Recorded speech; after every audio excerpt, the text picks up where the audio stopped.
Hi, it's Andrea again, and over the last couple months I've had several people contact me and ask me if I would create a video on the difference between free will and divine will, or free will and determinism, because I talk a lot about creating your reality with the law of attraction, which sounds very much like free will, choosing what you want, but I also talk about following your guidance, which sounds a lot like divine will, like there's something else orchestrating my life for me. So what is it? Am I creating my life, or is there something higher than me creating my life for me?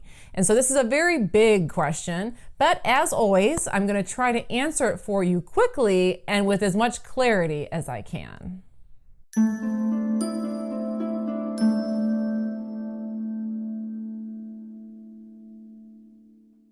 Okay, so how is it possible that both I can be choosing my life and my life can also be chosen for me?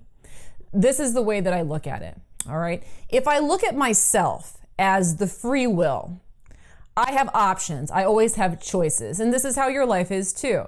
You always have a choice, right? You get to choose which direction you go in. But by my perspective, there is a higher perspective. Some call it God, some call it the universe, some call it spirit, whatever you want to call it. But that is the divine. That's the divine will. And the divine will has a much higher and much broader perspective than I have. I have the ability to just go from one thing to the next in a very linear fashion. I'm not seeing all possibilities. I'm not seeing infinites. I'm not seeing eternity. I'm just seeing right here and right now, one step in front of the next. But the higher perspective, the divine will, it sees everything and it maps all outcomes, all possible trajectories of my life, all kinds of lifetimes, all of it is mapped out by that divine mind. So it knows every single outcome and where it's going to take me to next. If I turn right or left, it knows what the next outcome is going to be. It's already been mapped out by the divine will. Now, the divine will knows everything. It's all knowing. So within that, it knows what I want and how to get me to what I want. It knows the precise, exact, perfect path to get me from where I am to where I wish to be. And I can choose to listen to the divine will. And how do I listen to that? Through my feelings. My feelings are my communication with that divine mind.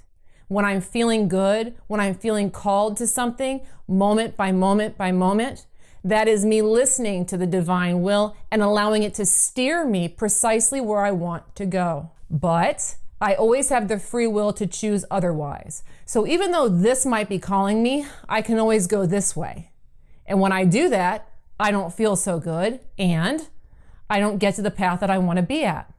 So that's kind of the grand irony here. And that's the funny thing about the law of attraction and about creation. It's all paradox. It's all irony. This is the grand irony. Yes, you have free will to choose to do whatever you want to do. But if you really want to get to do what you want to do, you kind of have to surrender the choice and just let the divine will steer you where it wants you to go.